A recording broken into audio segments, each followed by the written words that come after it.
नमस्कार प्यारे विद्यार्थियों, मैं मनोज जागलान एक बार फिर से आपके साथ लाइव हूँ। हमारी क्लास जो चल रही थी वो मानव व्यवसाय हम पढ़ रहे थे और मानव व्यवसाय में हमारा टॉपिक चल रहा था तृतीयक व्यवसाय। तृतीयक व्यवसाय में हमने परिवहन से शुरू किया था। परिवहन, व्यापार और संचार ये मुख्य तृतीयक व्यवसाय होते हैं और उस तृतीयक व्यवसाय में परिवहन में हमने सड़क मार्ग और रेल मार्ग दो हमने कंप्लीट कर दिए थे। आज जो हम बात करेंगे, जैसा आपको टाइटल में दिखाई दे रहा है, जल मार्गों की बात करेंगे, जल परिवहन की बात करेंगे। ओके, तो आप जल्दी से लाइव जुड़ जाइए और आज की क्लास को हम शुरू करते हैं। सबसे पहली बात होती है जल परिवहन में आपकी कि जल परिवहन जो होता है वो परिवहन का सबसे सस्ता साधन होता है। यदि हम जल परिवहन में बात करें तो यह परिवहन का सबसे सस्ता साधन है। बिल्कुल सबसे सस्ता साधन है। क्यों सस्ता साधन है? तो आपको भी पता है कि जल पे जब कोई भी वाहन चलेगा, कोई भी यातायात का साधन चलेगा तो ज्यादा घर्षण नहीं होगा, घर्षण और रगड़न नहीं होगा, तो ईंधन फ्यूल कम खर्च होगा। हाँ, जल परिवहन में ईंधन की खपत कम होती है। ईंधन की खपत कम होती है।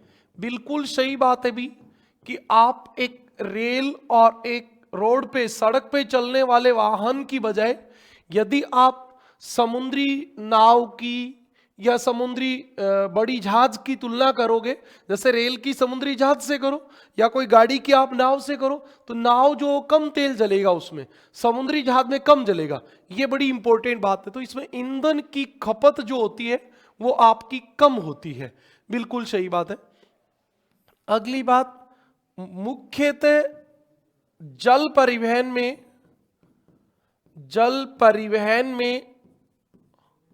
परिवहन मार्ग बनाने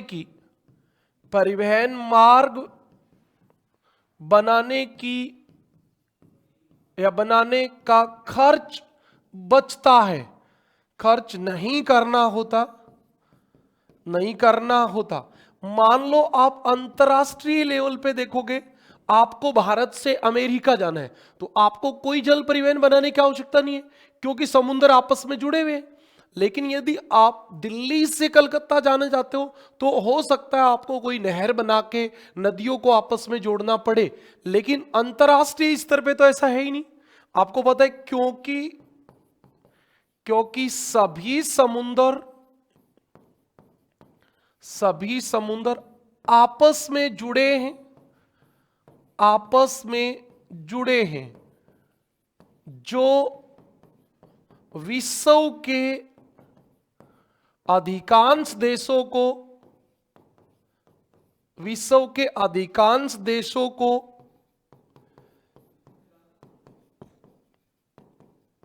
आपस में जोड़ते हैं।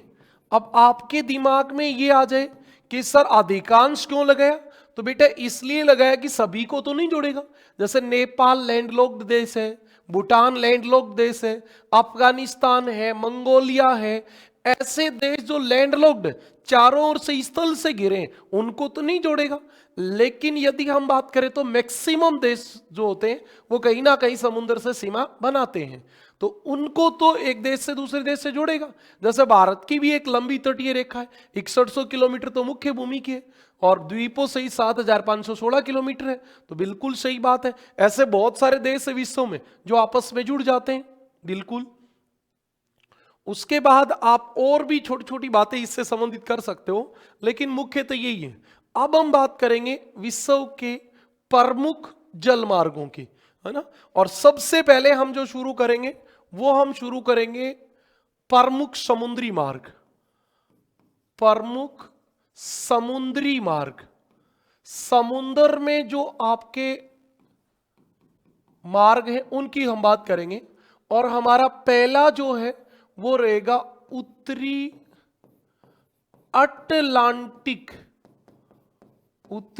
अटलांटिक समुद्री मार्ग। देखो ज्यादा कुछ इनमें होता नहीं है, आप लोग थोड़े थोड़े समझ लोगे तो चीजें क्लियर हो जाएंगी। ये आपका अटलांटिक महासागर है। कोई भी महासागर है 0 डिग्री से ऊपर वाला उत्तरी होता है और नीचे वाला दक्षिण अटलांटिक होता है। बिल्कुल सही बात है। अब आपको पता है ये क्या है, पश्चिमी यूरोप। ये पश्चिमी यूरोप है। ये वाले की बात करें तो उत्तरी अफ्रीका है, उत्तरी अफ्रीका है। और इधर आप देश देखोगे तो आपको पता है ये वाला देश इधर आपका होता है यूएसए, यूएसए।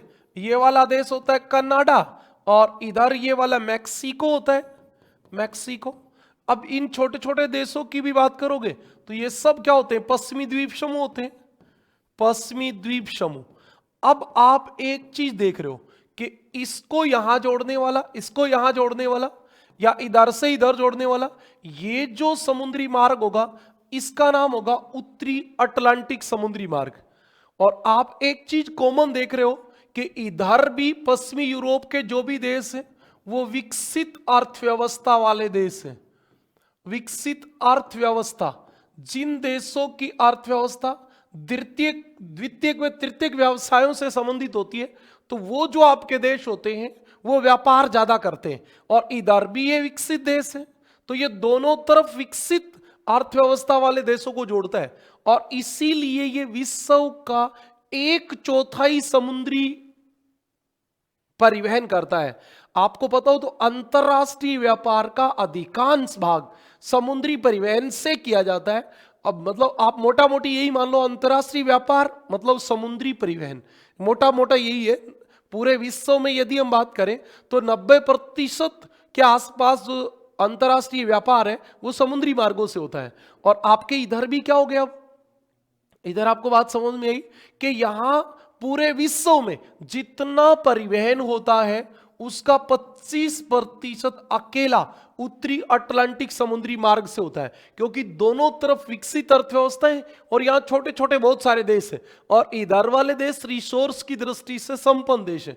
तो सबसे ज्यादा अंतरराष्ट्रीय परिवहन यदि किसी मार्ग से होता है तो वो उत्तरी अटलांटिक समुद्री मार्ग से होता है। आपको याद रखना है विश्व का सबसे व्यस्त समुद्री मार्ग उत्तरी अटलांटिक समुद्री मार्ग, और विश्व का सबसे व्यस्त आंतरिक जलमार्ग राइन नदी जलमार्ग, राइन नदी जलमार्ग। ये दोनों बातें आपको कंफर्म पढ़नी है। एक सेकंड आप थोड़ा सा वेट करें।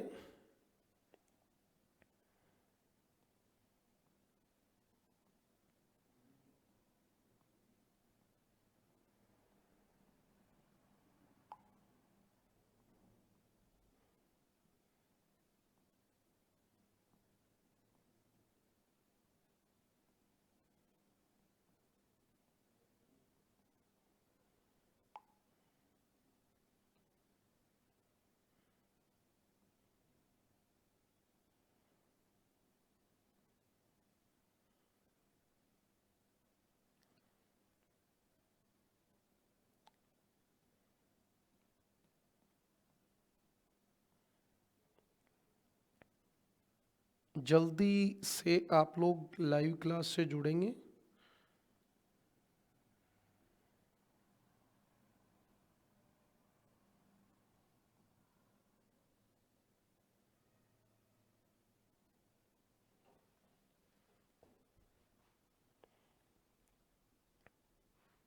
हाँ, हमारी बात को दोबारा से शुरू करते हैं। तो हमारी पहली बात इधर क्या आ रही है, उत्तरी अटलांटिक समुद्री मार्ग की आ रही है। तो पहला सवाल आपका यही बनेगा कि किसको जोड़ेगा, पश्चिमी यूरोप को पूर्वी कनाडा, यूएसए और मैक्सिको से। यही तो बात हुई। विशेष रूप से बात करें तो यूएसए व कनाडा से। यह समुद्री मार्ग, समुद्री मार्ग पश्चिमी यूरोप को,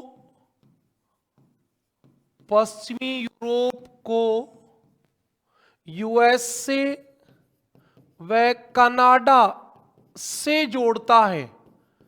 बिल्कुल भी यूएसए व कनाडा से जोड़ता। पश्चिमी यूरोप में आपके इधर ये वाले तो हो जाएंगे यूके, ब्रिटेन, इधर आपका ये हो जाएगा स्पेन, ये आपका फ्रांस, फिर ये जर्मनी, ये नॉर्वे, ये सब देश आ जाएंगे इसमें। ओके, समुद्री व्यापार का एक चौथाई इसी मार्ग से होता है, इसी मार्ग से होता है। बिल्कुल सही बात है भी। और इसीलिए क्या होगा, यह विश्व का सबसे व्यस्त समुद्री मार्ग है, सबसे व्यस्त समुद्री मार्ग है। यदि समुद्री मार्ग की बात करें तो उत्तरी अटलांटिक समुद्री मार्ग है, और आंतरिक जल परिवहन की बात करें तो राइन नदी है। और इसीलिए इसे क्या कहते हैं पता है क्या? अतः इसे वृहत ट्रैक भी कहते हैं। भाई ट्रैक का मतलब होता है जहां सबसे ज्यादा वाहन दौड़ेंगे, गाड़ियां दौड़ेंगी, हाँ, तो वृहत ट्रैक भी कहते हैं। इसके दोनों तटों पर उत्तम बंदरगाहें विकसित हुई है, उत्तम बंदरगाहें विकसित हुई हैं। वो तो होनी है भी, बिल्कुल। इधर आप देखोगे तो आपको नीदरलैंड में रोटरडम, एम्स्टर्डम, या आपका पेरिस, है ना, ये आपका लंदन, है ना, ये आपका जैसे हम बात करें वो स्कॉटलैंड में ग्लासको, डेनमार्क में कोपेनहेगन, ये सब आपकी बंदरगाह हैं। इधर जर्मनी में हेम्बर्ग, और इधर अमेरिका तट की बात करेंगे क्यूबेक, सेंट जॉन, न्यूयॉर्क, भाई न्यूयॉर्क है। उसके बाद आपका फिलाडेल्फिया है, बाल्टीमोर है, वाशिंगटन डीसी है, ये सारी बंदरगाहें। अभी आपको लिखूंगा ये सब बातें। हाँ, देखिए आप, अगली बात आपकी क्या होती है, अभी काम की बात यही है, पश्चिमी यूरोप तट के बंदरगाह। अच्छा, इसमें तो देश के हिसाब से ही आएगा ये, इसमें तो देश के हिसाब से ही आएंगी, कौन सी बंदरगाह किस देश में और क्या आएगा। तो आपको पता होना चाहिए रोटरडम और एमस्टरडम दोनों जो हैं वो कहां पे हैं भी, बताओ आप? नीदरलैंड में, दोनों नीदरलैंड में है। और आपको पता होना चाहिए रोटरडम जो है ये यूरोप की सबसे बड़ी बंदरगाह है, इसलिए इसको यूरोपोर्ट कहते हैं, क्योंकि ये राइन नदी के तट पे स्थित है। ये कहां स्थित है? राइन के तट पर, और राइन के मुहाने पर। और आपको पता है राइन नदी 5 देशों को समुद्र से जोड़ती है, तो 5 देशों का जितना अंतरराष्ट्रीय व्यापार होता है वो आपके रोटरडम से होता है, तो रोटरडम को यूरोपोर्ट कहते हैं। ये वाली बात है। अगली बात आपको पता हो तो इधर एक बंदरगाह होता है हेम्बर्ग कहां है? जर्मनी में। एक आपकी बंदरगाह होती है लंदन कहां है? इंग्लैंड में। ओके। एक आपकी बंदरगाह होती है ग्लासको कहां है? ग्लासको स्कॉटलैंड में। स्कॉटलैंड अलग देश है, यूके का भाग होता है। और हम बात करें तो कोपेनहेगन भी बंदरगाह है। कोपेनहेगन डेनमार्क की बंदरगाह है। डेनमार्क डेयरी प्रोडक्ट के लिए प्रसिद्ध होती है कोपेनहेगन। ये आपके पश्चिमी यूरोप तट के बंदरगाह है। और अब हम जो बात करेंगे अमेरिकी तट के बंदरगाह,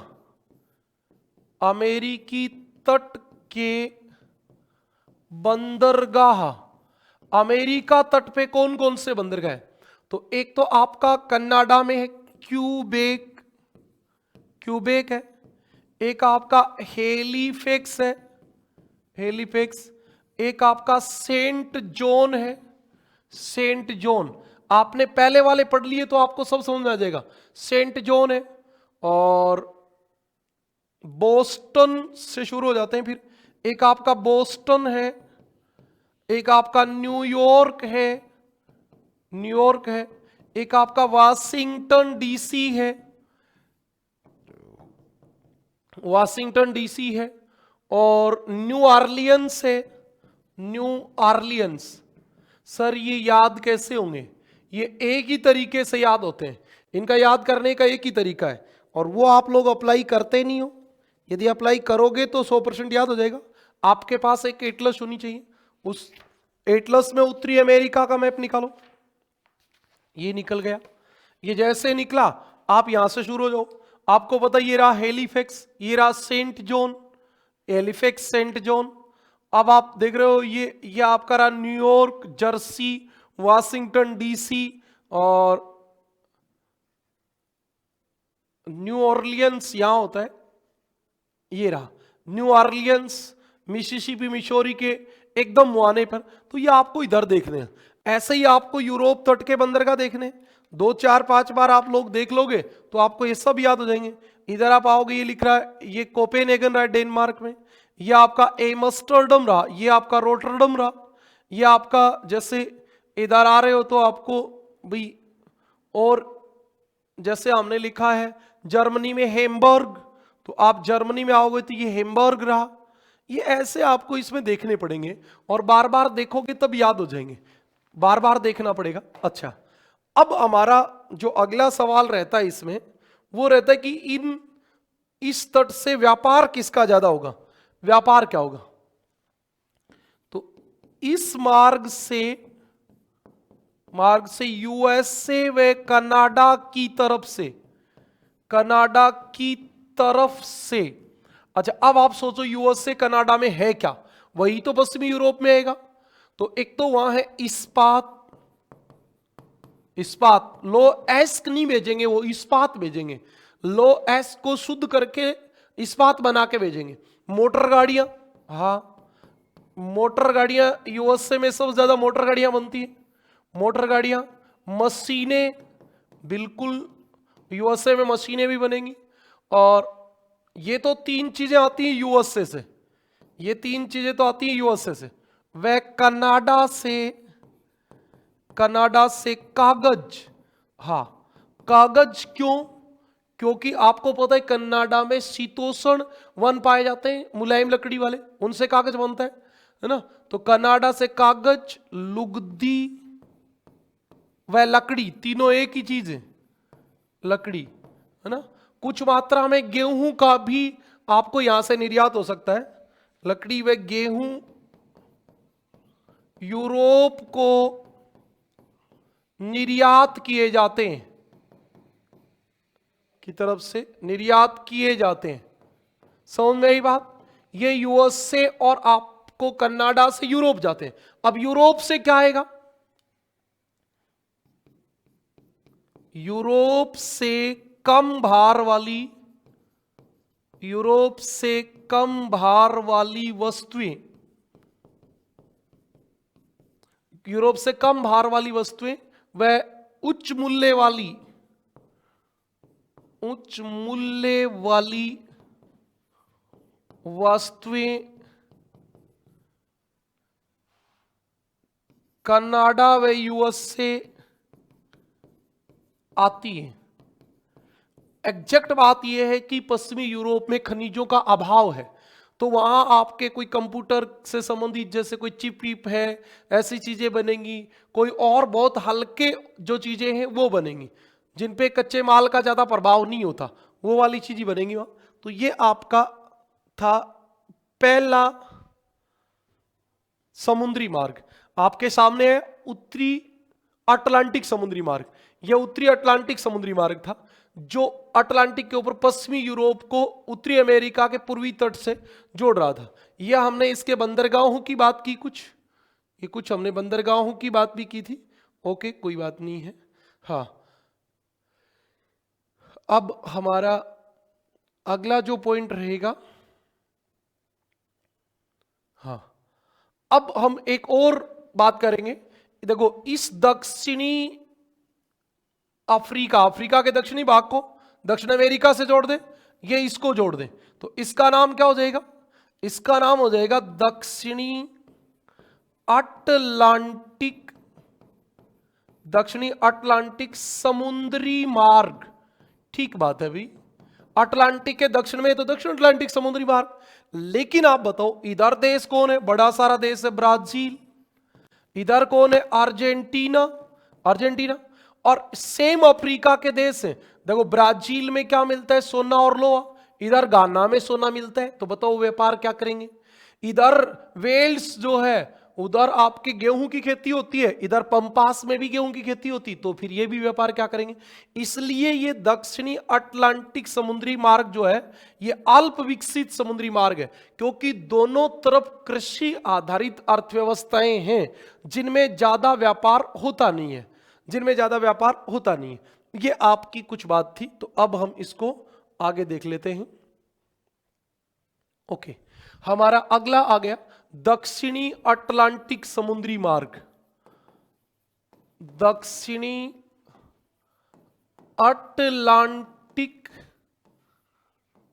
समुद्री मार्ग, दक्षिणी अटलांटिक समुद्री मार्ग मैंने अभी बताया है कैसे किसको जोड़ता है। अल्प विकसित समुद्री मार्ग, अल्प विकसित समुद्री मार्ग, बिल्कुल सही बात है। ज्यादा विकसित नहीं है क्योंकि दोनों तरफ एक जैसी अर्थव्यवस्था है, क्योंकि इसके दोनों तटों पर, इसके दोनों तटों पर कृषि आधारित अर्थव्यवस्था है, कृषि आधारित अर्थव्यवस्था, दोनों तरफ सेम ही चीज उत्पन्न होती है। अब ब्राजील से कौवा तो इंपोर्ट हो जाएगा, सॉरी एक्सपोर्ट हो जाएगा, बाकी क्या होना है, बाकी तो सब जगह सेम रहता ही है। इस मार्ग से दक्षिणी अमेरिका से, अच्छा दक्षिण अमेरिका में दो देश मुख्य हैं, एक ब्राजील और एक अर्जेंटीना। तो आपको याद रखना है इनमें, ब्राजील में आप देखो एक तो कौवा ज्यादा उत्पन्न होता है, एक आपको पता होगा ब्राजील विश्व में सबसे बड़ा चीनी उत्पादक देश है क्योंकि गन्ना ज्यादा उत्पादन होता है। एक आपको पता हो तो तांबा का भी चिल्ली में उत्पादन होता है, तो वो इस मार्ग से परिवहन होता है। अब आप अर्जेंटीना की बात करो तो अर्जेंटीना में पंपास क्या होता है, पंपास क्या होता है, गेहूं की खेती के लिए प्रसिद्ध होता है, तो गेहूं जाएगा। गेहूं के अलावा मक्का, और आपको पता होगा अर्जेंटीना में क्या पाली जाती है, भेड़, इसलिए ऊन का निर्यात किया जाता है, निर्यात किया जाता है। आपसे सवाल पूछा जाएगा इस समुद्री मार्ग से किसका व्यापार नहीं होता है, तो आप देख लेना कौन सी चीज, ऐसी कोई ना कोई एक चीज मिलेगी जो ब्राजील और अर्जेंटीना में उत्पन्न नहीं होती। हाँ, अच्छा निर्यात किया जाता है, किसको किया जाता है ये भी लिख दो, का निर्यात अफ्रीका व एशिया के देशों को किया जाता है, एशिया के देशों को किया जाता है। सही बात है भी आपकी। ये कौवा और गन्ना, गन्ना क्यों लिख दिया हमने, चीनी लिखनी चाहिए थी हमें, गन्ना बताना था, गन्ना तो चीनी, गन्ने का नहीं होता अभी, गन्ने का नहीं होता, इसलिए नहीं बेटा, आप भी याद रखना गन्ना कभी भी दूसरे देश में नहीं भेजा जा सकता, चीनी भेज जाएगी, क्योंकि गन्ने में तो 100 किलो गन्ने में 10 किलो चीनी बननी है। आप दूसरे देश में गन्ना भेजें, इससे अच्छा चीनी भेज देंगे। तो ये बिल्कुल तांबा, गेहूं, मक्का, ऊन का निर्यात अफ्रीका व एशिया के देशों में किया जाता है। ठीक है, अच्छा बंदरगाह बताओ यहाँ की, अफ्रीका से कुछ ज्यादा व्यापार होता नहीं है बंदरगाह, तो इसकी दो विशेष बंदरगाह है। एक तो आपकी Rio de Janeiro, Rio de Janeiro, ये कहां है भी, ये आपकी है ब्राजील में, रियो डी जेनेरो ब्राजील में। और एक आपकी सेंटोस बंदरगाह है, सेंटोस, आप अपनी एटलस निकालो और उसमें देखो रियो डी जेनेरो, सेंटोस, और एक साल्वाडोर, साल्वाडोर इधर निकालो, ये आपका आपको मिल जाएगी, ये देखो ये मिल गई साल्वाडोर, साल्वाडोर मिल जाती है। अच्छा, साल्वाडोर इधर लिखते हैं, साल्वाडोर। ये आपको पता हो साल्वाडोर, तो ब्राजील में जो है ना, इससे सबसे ज्यादा कौवा का निर्यात किया जाता है, इसलिए इसको कौवा बंदरगाह भी कहते हैं। इसको कौवा बंदरगाह भी कहते हैं, ये भी आपको पता होना चाहिए। और एक हमारी ब्यूनस आयर्स, तो ये अर्जेंटीना की राजधानी होती है, इधर आपको मिल जाएगी, ये रही ब्यूनस आयर्स, रियो डी प्लाटा की खाड़ी में। ब्यूनस आयर्स, ब्यूनस आयर्स, ये अर्जेंटीना में। ये यहां की प्रमुख बंदरगाह है, बाकी कुछ विशेष था नहीं। बात समझ में आ गई? अपनी एटलस को आप अपने पास रखें। ये ऑक्सफोर्ड एटलस जिसने नहीं खरीदी खरीद लो, बहुत जरूरी है, और इससे आप अपना काम सीखोगे तो बात बनेगी। ओके, अब देखो इतनी बातों को आपको समझ में आया। ये वाला जो हमारा समुद्री मार्ग था, ये वाला न्यूयॉर्क, हैम्बर्ग, लंदन वाला, इसका नाम क्या था? उत्तरी अटलांटिक समुद्री मार्ग। ठीक बात है, उत्तरी अटलांटिक समुद्री मार्ग था। जब बात इधर की हो रही थी तो आप देख रहे थे कि इससे सब, देखो आप देख रहे हो तो एक रियो डी जेनेरो से यहां से निकल के और आपके इधर तक चला गया, देखो इधर तक चला गया, यहां से इधर चला गया, यहां से इधर चला गया। अब आप देख रहे हो कि इधर ज्यादा व्यापार हो नहीं पा रहा, क्योंकि दोनों तरफ एक जैसी अर्थव्यवस्था है। तो वैसे इसका नाम होता है दक्षिणी अटलांटिक समुद्री मार्ग। जब आप इससे होके जाते हो तो आपको पता है ये भूमध्य सागर है, भूमध्य सागर। ये आपका जो मार्ग गया वो भूमध्य सागर से चला गया, तो इसको क्या कहते हैं? अटलांटिक, भूमध्य सागर, हिंद महासागर समुद्री मार्ग भी कह देते हैं। भूमध्य सागर, हिंद महासागर समुद्री मार्ग भी कह देते हैं। एक ये वाली बात होती है। फिर जैसे आप आगे बढ़ोगे तो आपको पता चलेगा ये प्रशांत महासागर है, ये वैंकूवर, याकोहामा से मिलेगा, सैन फ्रांसिस्को, इधर से ये होनोलुलु। ये बहुत इंपॉर्टेंट बात है, होनोलुलु को उत्तरी प्रशांत महासागर का चौराहा कहते हैं। ये सब मार्ग यहां के मिल रहे हैं, आपके सामने मिल रहे हैं कि नहीं मिल रहे हैं? आपके सामने ये यहां मिल रहे हैं। ये आपको पता रहना चाहिए कि होनोलुलु में ये सब मिलते हैं, इसीलिए होनोलुलु को प्रशांत महासागर का चौराहा कहते हैं, उत्तरी प्रशांत महासागर का। अब आप देखोगे यहां से इधर आया, फिर यहां से यहां आ गया, संघाई, हांगकांग, सिंगापुर, ये आपका सिंगापुर है। सिंगापुर अभी आपको अगले में अंतरराष्ट्रीय व्यापार के साथ एक बात और बताने वाला हूं, और वो हम अंतरराष्ट्रीय व्यापार के बाद बंदरगाहें पढ़ेंगे। वहां मैं आपको बताऊंगा कि होनोलुलु जो है और सिंगापुर जो है, यहां सभी देशों से माल आता है और फिर दूसरे देशों में जाता है। तो ये आपका हो जाता है उत्तरी प्रशांत समुद्री मार्ग, उत्तरी प्रशांत समुद्री मार्ग। ये भी इसके बाद ठीक ठाक है। दक्षिण में आप बात करोगे तो इधर सिडनी आ रहा है, ऑकलैंड आ रहा है, ऑकलैंड न्यूजीलैंड में, लेकिन नीचे देख रहे हो तो ये होता है दक्षिणी प्रशांत समुद्री मार्ग, दक्षिणी प्रशांत समुद्री मार्ग। ओके, ये आपका जैसे हम लगातार पढ़ते जा रहे हैं तो 3 नंबर हमारा ये हो जाएगा, 3 नंबर। आगे की बात जैसे देख लेंगे। फिर कोई भी, जैसे यहां लंदन से भी, और आपने ऐसे चक्कर काटा और देखो इधर आ गए आप, मान लो इधर आ गए, इस अफ्रीका का चक्कर जैसे ही आप काटोगे तो उसका नाम हो जाएगा उत्तम आशा अंतरीप, क्योंकि इसका नाम होता है उत्तम आशा अंतरीप, उत्तम आशा अंतरीप जलमार्ग, उत्तम आशा अंतरीप जलमार्ग, ये वाला हो जाता है। फिर हमें 2 हम पढ़ेंगे नहर, एक तो यहां बनी है, देखो ये बनी सवेज नहर, और एक ये उत्तरी अमेरिका और दक्षिण अमेरिका के मिलन बिंदु पे यहां बनी है पैनामा नहर। ये वाली पैनामा नहर है, पैनामा नहर, और ये वाली आपकी स्वेज नहर है, स्वेज नहर। इन दोनों को भी हम डिस्कस करने वाले हैं। गुड इवनिंग भाई, गुड इवनिंग। आप सब लोग लाइव आते नहीं हो और फिर आपके दिमाग में रहता है सर क्लास से डाली नहीं। अब मैं पहले रिकॉर्ड करता हूं फिर आपको डाल देता हूं, ये ज़्यादा बेटर प्रोसीजर रहती है, क्योंकि ऑनलाइन में फिर वही लाइव रहती है तो कहीं रुकती है कहीं चलती है। कम से कम ये समस्या तो नहीं रहे, रिकॉर्ड करके डालने तो एक बार ये तो कम से कम नहीं कहना पड़ेगा सर ये क्लास सही चली नहीं चली। इसलिए मैंने आपका ये दूसरा अल्टरनेट ढूंढा है, या तो आप लाइव आओ, नहीं फिर आपको क्लास से रिकॉर्डेड ही मिलेंगी। हाँ, हमारा तीसरा जलमार्ग हम पढ़ेंगे जिसका नाम है भूमध्य सागर। अच्छा, जैसे नाम आया भूमध्य सागर आप समझ गए, ये रहा भूमध्य सागर। फिर स्वेज नहर लाल सागर से होगी हिंद महासागर में जाएगा, तो इसका नाम होता है भूमध्य सागर, हिंद महासागर।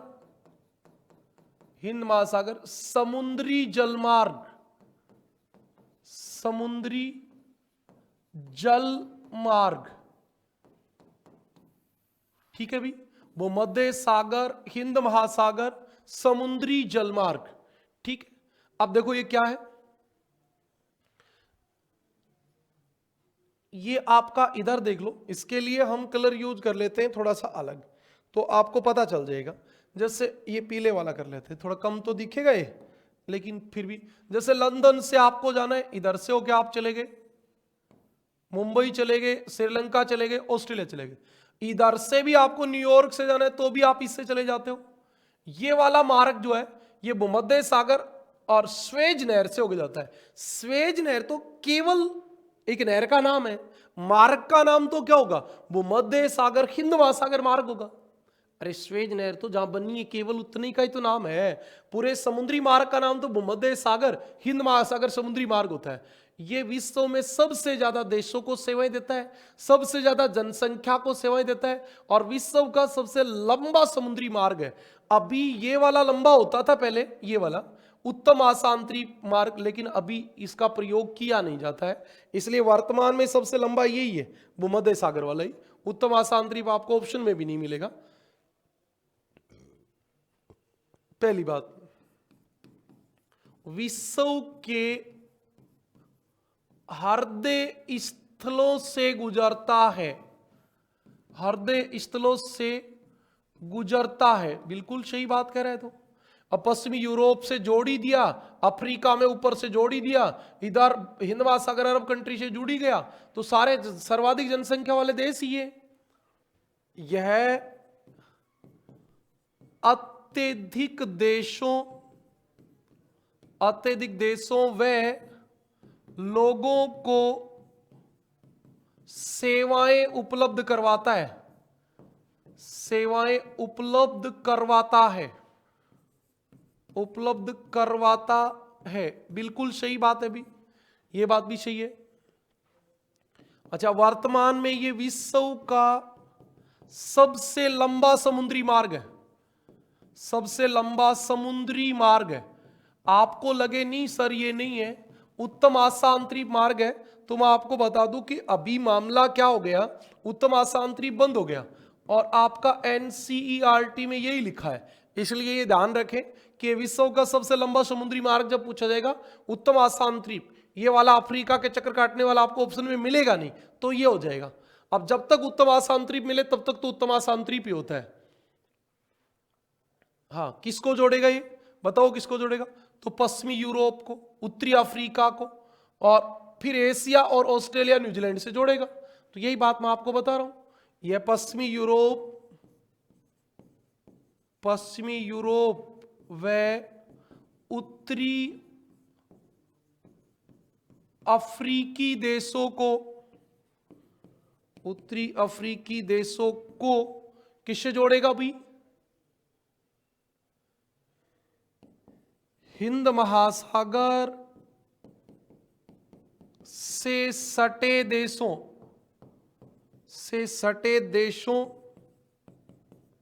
व दक्षिणी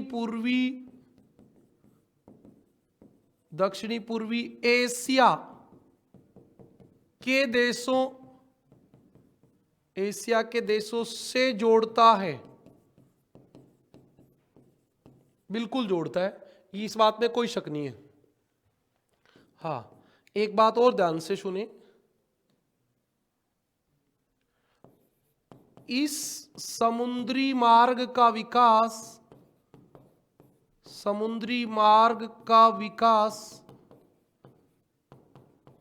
स्वेज नहर बनने के बाद, स्वेज नहर बनने के बाद अधिक हुआ है, अधिक हुआ है। बिल्कुल स्वेज नहर जब तक नहीं थी तब तक जाएगा कहां? स्वेज नहर तो यहां है, ये स्वेज नहर रही।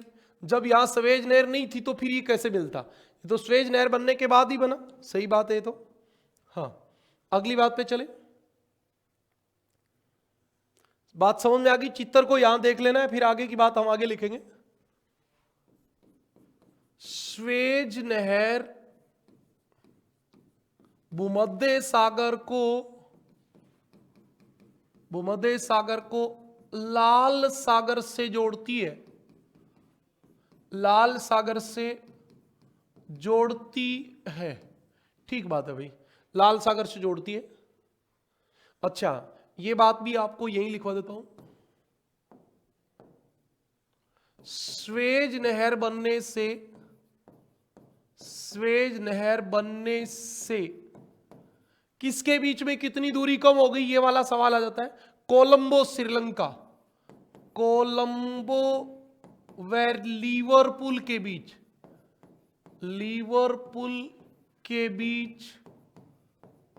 कोलंबो व लिवरपूल के बीच 6400 किलोमीटर।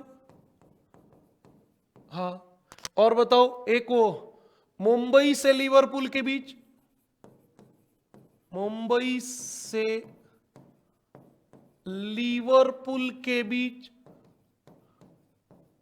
कितनी कम हो गई बताओ? और लंदन से मुंबई के बीच कितनी कम हो गई? लंदन से मुंबई के बीच, लंदन से मुंबई के बीच तो हो गई 7500 किलोमीटर, और मुंबई से लिवरपूल के बीच हो गई 8000 किलोमीटर। दूरी कम हो गई, दूरी कम हो गई बेटा, होनी ही थी। कैसे कम होनी थी? जब ये नहीं था तो आपको मुंबई से लंदन जाने के लिए इधर से यहां से यहां जाना पड़ता। देखो कितना चक्कर काटना पड़ता, इसका चक्कर काटना पड़ता। अब आप यहां से सीधे यहां आ गए तो ये इतनी दूरी कम हो गई। देखो ये सारा अफ्रीका का चक्कर नहीं काटना पड़ा, तो बिल्कुल कम हो गई। कोलंबो से, देखो कोलंबो से थोड़ा इसलिए फर्क पड़ा कि इसको इधर जाना पड़ता है ना, फिर ये पहले यहां आ जाता सीधा, तो थोड़ा सा कम फर्क पड़ा। हाँ, ये वाली बात थी। अच्छा, इतनी बात समझ में आई क्या बताओ?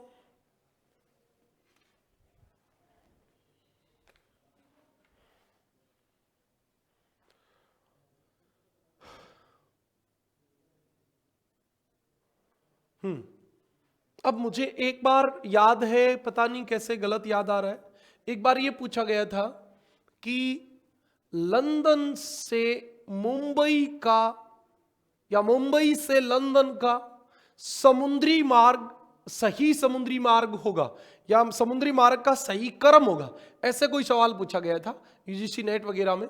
तो मतलब मुंबई से आपको लंदन जाना है तो आप कैसे जाओगे?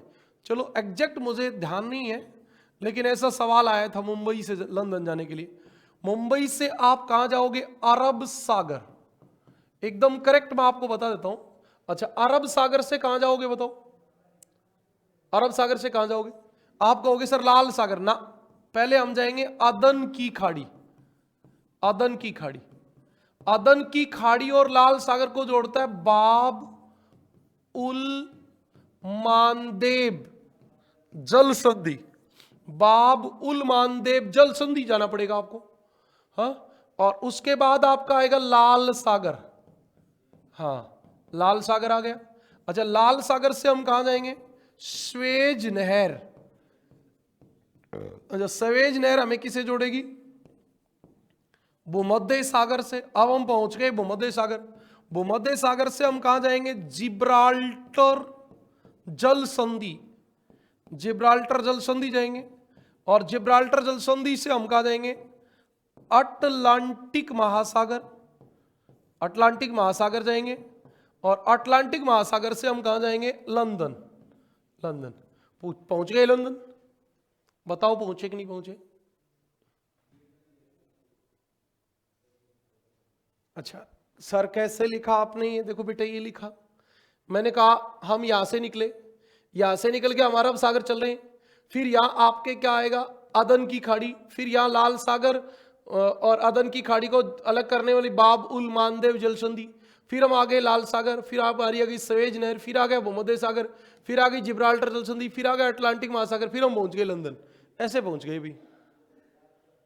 ठीक है। अच्छा, इसके बंदरगाह और आपको पता होना चाहिए। तो बंदरगाह की बात करो तो एक तो यहां बंदरगाह आएगा पोर्ट सईद। पोर्ट सईद ये लाल सागर की तरफ होता है, याद रखना। पोर्ट सईद लाल सागर में होता है, और पोर्ट स्वेज जो होता है, स्वेज, वो भूमध्य सागर में होता है। भूमध्य सागर, ये भूमध्य सागर में होता है। और आप बात करो तो अदन, अदन बंदरगाह है यहां। एक आपका बंदरगाह मुंबई है, एक आपका बंदरगाह कोलंबो है। बेटा ये तो आपको पता है, कोलंबो श्रीलंका में, मुंबई भारत में, अदन अदन में, और सिंगापुर भी आप जा सकते हो। अभी अभी मैंने आपको सिंगापुर दिखाया था, अब सिंगापुर को एक बार वापस दिखाता हूं आपको। इधर ये देखो, ये रहा सिंगापुर। ये लाइन देखो इधर से आ रही है, इधर से आप जाओगे तो देखो ये जो लाइन क्रॉस हो रही है ना, ये सिंगापुर ही जाएगी यहां से।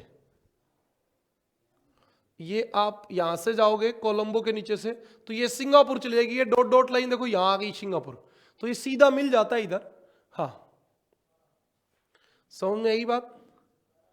ये आपका एक और समुद्री मार्ग था। अब हम चलेंगे किस पे? अच्छा, कोई सामान्य सा सवाल ऐसा भी आ सकता है, दक्षिणी हिंद महासागर। अब हिंद महासागर में दक्षिण तो कोई देश ही नहीं है विशेष, लेकिन फिर भी मुझे लगता है बता देना चाहिए। हाँ, कितने नंबर आ गया अभी? ये 4 नंबर आ गया, 4 नंबर आ गया। दक्षिणी हिंद महासागरीय, दक्षिणी हिंद महासागरीय समुद्री मार्ग, समुद्री मार्ग, ठीक बात है भी। दक्षिणी हिंद महासागरीय समुद्री मार्ग जो आपका, उसकी क्या स्थिति है? तो उसकी स्थिति इतनी है, किसको जोड़े गए? यह ऑस्ट्रेलिया, भाई हिंद महासागर के पूर्वी तट पे ऑस्ट्रेलिया और न्यूजीलैंड है। अच्छा, इनको किससे जोड़ सकता है? अफ्रीका के देशों से जोड़ सकता है, अफ्रीका के पूर्वी तटीय भागों से को, अफ्रीका के पूर्वी तट के देशों, पूर्वी तट के देशों से जोड़ता है, से जोड़ता है। बस कुछ नहीं है इसका, इतनी बात है, बात आगे बात लिखेंगे नहीं। अब अगला हम लिखेंगे उत्तम आशा अंतरीप, उत्तम आशा अंतरीप जलमार्ग। उत्तम आशा अंतरीप जलमार्ग जब भी नाम आए तो आपको अपना दिमाग लगा देना है कि ये जो अफ्रीका वाला भाग होता है ना, ये वाला, इसका नाम होता है उत्तम आशा अंतरीप। अच्छा, इंग्लिश में इसको क्या कह देते हैं? केप ऑफ गुड होप भी कह देते हैं, गुड होप। तो केप ऑफ गुड होप समुद्री जलमार्ग भी आ सकता है। आप अपनी एटलस में देखोगे तो आपको नीचे लिखा मिलेगा ये। अफ्रीका का मैप निकालो, चलो जल्दी से निकालेंगे अफ्रीका का मैप। और उसके नीचे देखो लिखा हुआ है क्या? केप ऑफ गुड होप, ये लिखा हुआ केप ऑफ गुड होप, ये लिखा हुआ केप ऑफ गुड होप। और इधर भी लिखा हुआ है गुड होप अंतरीप, लिखा हुआ है कि नहीं लिखा हुआ है? तो इसलिए जो भी समुद्री मार्ग इसके चक्कर काटेगा, इसके चक्कर काटेगा, इसके चक्कर काटेगा, उस समुद्री मार्ग का नाम क्या हो जाएगा? उत्तम आशा अंतरिप जलमार्ग, केप ऑफ गुड होप जलमार्ग, जो इसके चक्कर काटेगा। अब कौन काटेगा? कोई नहीं काटेगा। पहले काटते थे, पहले क्यों काटते थे? क्योंकि पहले यहां स्वेज नहर नहीं थी, अब यहां क्या होगी? स्वेज नहर। जब से स्वेज नहर बनी है, इस समुद्री मार्ग की इंपॉर्टेंस खत्म हो गई। अब केवल वही लोग जाते जिनकी जहाज बड़ी होती है, जो स्वेज नहर से नहीं गुजर पाती है, या कोई स्वेज नहर का टैक्स नहीं देना चाहे, तो फिर वो अफ्रीका के चक्कर काट के जाता है, बाकी कोई नहीं जाता। ये बात आपको याद रहनी चाहिए। अच्छा, जोड़ेगा किससे? पश्चिमी यूरोप, पश्चिमी अफ्रीका को एशिया, ऑस्ट्रेलिया, न्यूजीलैंड से। ये कॉमन सेंस की बातें होती हैं, इतने बड़े लेवल पे आके छोटी छोटी बातें बताने की जरूरत नहीं रहती। हाँ, यह मार्ग पश्चिमी यूरोप जैसी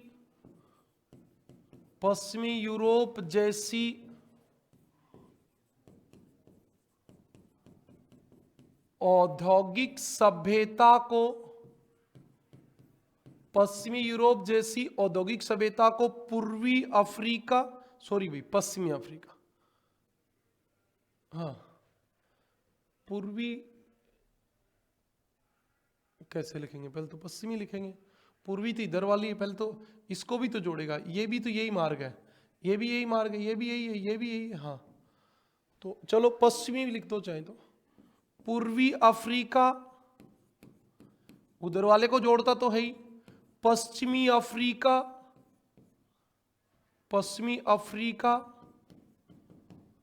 और भारत, श्रीलंका,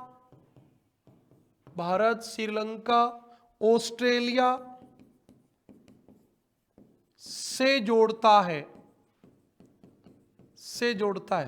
जोड़ता तो है, लेकिन स्वेज नहर बनने के बाद इसकी कोई इंपॉर्टेंस नहीं रही।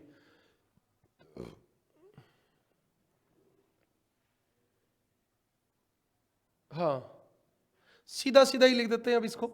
स्वेज नहर बनने के बाद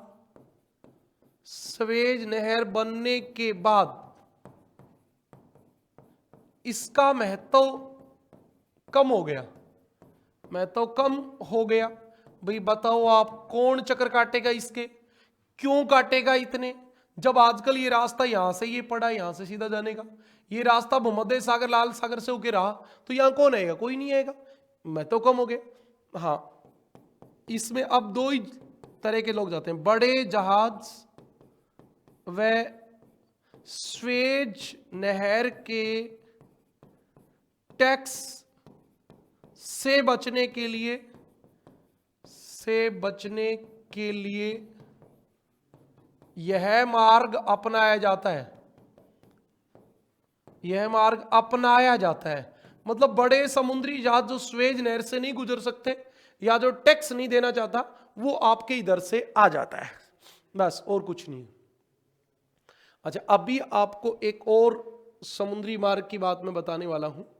ये आपका उत्तरी प्रशांत समुद्री मार्ग था। थोड़ा सा इसको एक बार मिटा के बता देता हूं। ये वाला उत्तरी प्रशांत समुद्री मार्ग है, ये। अच्छा, एक चीज आप देखोगे तो आपको एक बात का पता चलेगा, और वो क्या पता चलेगा पता है क्या? एक शहर है वैंकूवर, ये रहा वैंकूवर, ये रहा याकोहामा। ये मैप थोड़ा सा क्या होता है, जूम करने से इनकी लोकेशन चेंज हो जाती है, नहीं तो ये वैंकूवर और ये वाला जो मार्ग है ना, ये ऐसे है, ऐसे, मतलब ये इतना गोल गोल है। अच्छा, ये आपको पता है ऐसा क्यों बनाया जाता है? यदि ये ऐसे सीधा आता तो इसकी दूरी डबल होती, और ऊपर से घूम के आने से इसकी दूरी कम होगी। अभी प्रैक्टिकल ज्योग्राफी में आपको मैं बताऊंगा, है ना, प्रैक्टिकल ज्योग्राफी में आपको प्रक्षेप पढ़ाएंगे, प्रक्षेप। वहां आपको यह बात समझ में आएगी कि पृथ्वी गोल होती है, इसके प्रभाव को कम करने के लिए उत्तरी गोलार्ध के लोग उत्तरी ध्रुव की ओर चक्कर काट के आते हैं, और दक्षिणी गोलार्ध में दक्षिणी ध्रुव से मुड़ के आते हैं, क्योंकि वहां, अरे गोल चीज क्या, आप ऐसे ऊपर से आओगे, इससे अच्छा आप थोड़ा ऊपर से आ जाओगे तो वहां गोलाई कम है, तो आपके नजदीक आ जाएगी। इसका नाम होता है आपका, क्या होता है, सीधा मार्ग ने अपना के वृहत वृत्त बोलेंगे इसको, वृहत वृत्त। ये वृहत वृत्त मतलब बड़ा सारा सर्किल, बड़े चाप के आकार में ऐसे बनाया जाता है। इससे ये दूरी तय करने पर इसकी लंबाई आधी रह जाती है, लगभग क्या रह जाती है, आधी हो जाती है, लंबाई आधी हो जाती है। सीधा आता तो 5000 किलोमीटर जाना पड़ता, तो अब 2480 जाना पड़ता है, इतना फर्क हो जाता है आपका, आधी हो जाती है। ये पृथ्वी के गोलाई का प्रभाव होता है, ये आपको ध्यान रखना है। ये उत्तरी अटलांटिक समुद्री मार्ग रहेगा आपका, हाँ, उत्तरी अटलांटिक समुद्री मार्ग। आपका 6 नंबर आ गया, उत्तरी अटलांटिक समुद्री मार्ग। बेटा कुछ भी नहीं है, बस काम की बात इतनी थी कि इधर उत्तरी अमेरिका महाद्वीप है, हाँ ये इसका उत्तरी अमेरिका महाद्वीप है, और इधर यदि हम बात करें तो ये एशिया वाला, ये जापान आ गया, ये एशिया है, और ये उत्तरी अमेरिका है। इन दोनों को जो जोड़ेगा उसका नाम होता है उत्तरी, इसका नाम क्या होता है, उत्तरी प्रशांत, अरे मैंने अटलांटिक लिख दिया भाई, उत्तरी प्रशांत समुद्री मार्ग। आप लोग कमेंट भी नहीं करते हो, गलत लिख दिया सर। उत्तरी प्रशांत, अटलांटिक तो हमने पहले पढ़ ही दिया, अब हम क्या पढ़ेंगे, उत्तरी प्रशांत समुद्री मार्ग। अच्छा, किसको किससे जोड़ेगा, उत्तरी अमेरिका के पश्चिमी तट को एशिया के पूर्वी तट से जोड़ेगा। उधर तो वही देश रहेंगे, ये वाला तो वही रहेगा कनाडा, ये वाला वही रहेगा यूएसए, और ये वाला मैक्सिको, और इधर आपको पता ही है यहां तो चीन है, इधर आपका जापान है, मेनली तो चीन जापान ही है, फिलीपींस भी है, इधर आके इंडोनेशिया भी है, ये सब होते हैं। अच्छा सुनो, उत्तरी अमेरिका के पश्चिमी तट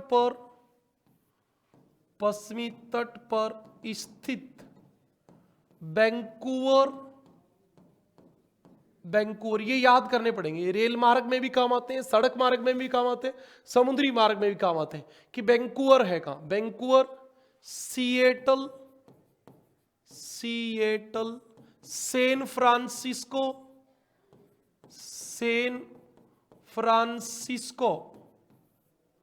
और कौन रह गया, लॉस एंजिल्स, हाँ लॉस एंजिल्स, और कौन रह गया, और रह गया पैनामा पोर्ट तो आएगा ही आएगा, पैनामा पोर्ट को किससे जोड़ेगा बताओ, पूर्वी एशिया मतलब ये और ये, पूर्वी एशिया व दक्षिणी पूर्वी एशिया का मतलब Indonesia, Malaysia, Singapore, Vietnam, Cambodia, Thailand, ये सबसे दक्षिणी पूर्वी एशिया के बीच व्यापार होता है, हाँ व्यापार होता है, ये वाली बात है। अच्छा, इसमें अब हमारी तरफ के बंदरगाह और बना देता हूं, एक ये काम की बात फिर भूल जाएंगे, होनोलुलु, मैंने बार बार ये बात बताई आपको, होनोलुलु वाली। इधर आप देख रहे हो, ये देखो इधर, इसमें आप देख रहे हो, आपने इधर देखो, ये देखा, ये यही तो बताया, वैंकूवर, सैन फ्रांसिस्को, ये तो न्यू ऑरलियंस इधर है, देखना सैन फ्रांसिस्को, ये सब देखो इधर, ये पैनामा रहा है, ये इधर, ये सब यहां आते हैं, और यहां से फिर एक इधर चला गया, एक सिंगापुर चला गया, एक सिडनी चला गया, एक न्यूजीलैंड चला गया। तो यहां बहुत सारे समुद्री मार्ग आपस में मिलते हैं, और इसीलिए इसको क्या कहते हैं, आपको पता है क्या, इसीलिए इसको क्या कहते हैं, होनोलुलु को, होनोलुलु में अनेक समुद्री मार्ग आपस में मिलते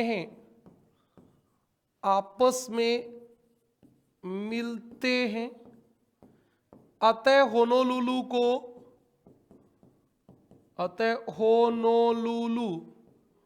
को प्रशांत का चौराहा कहते हैं, चौराहा, जंक्शन, विश्राम गृह कहते हैं।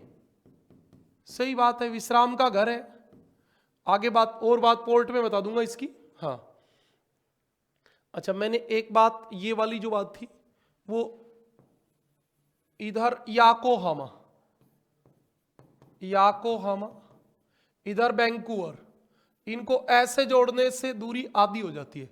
ये बात नहीं बताई, अभी बताता हूं।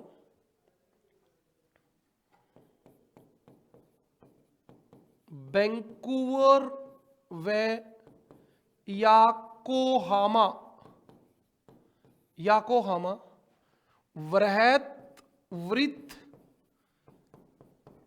से जुड़े हैं,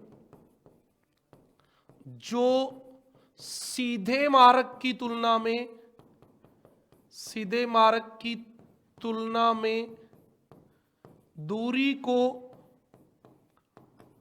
को आधी कर देता है, आधी कर देता है, दूरी को आधी कर देता है। आपको ये बात याद रखनी है, 2480 किलोमीटर ही दूरी बचती है, नहीं तो ये दूरी ज्यादा होती है। अच्छा, बंदरगाह और बता देता हूं। इधर के हम बंदरगाह की बात करें तो एशिया की तरफ की, चलो अगले पेज पे ही लिख देंगे। एशिया की ओर के प्रमुख बंदरगाह, अच्छा पहले जापान के देख लो। जापान में दो, टोक्यो व याकोहामा, टोक्यो व याकोहामा, दो तो ये हो गए। अच्छा, और आप आ जाओ कोई और बंदरगाह। एक जापान में ही और देखो तो कोबे, कोबे, कोबे औद्योगिक प्रदेश भी होता है, कोबे किंकी औद्योगिक प्रदेश, कोबे। अच्छा, चाइना में संघाई, अच्छा हांगकांग, हांगकांग, सिंगापुर, सिंगापुर। और यदि हम और बात करें तो एक फिलीपींस में मनीला, मनीला, ये प्रमुख बंदरगाह है, ये हमारे इस मार्ग के प्रमुख बंदरगाह हैं। और कोई विशेष बात हो तो बताओ इसके अलावा।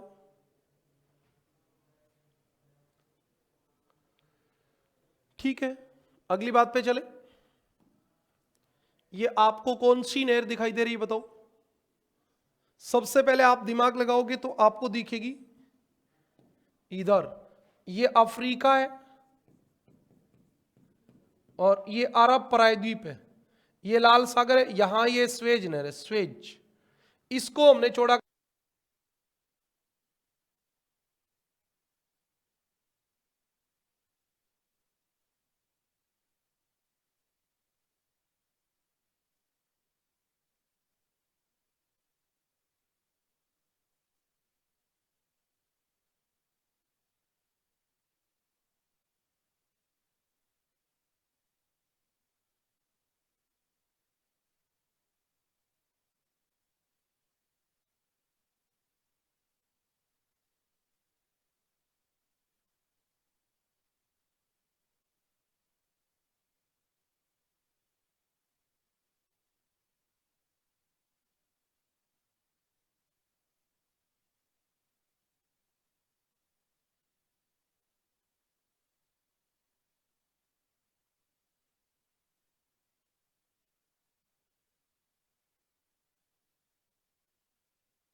हम्म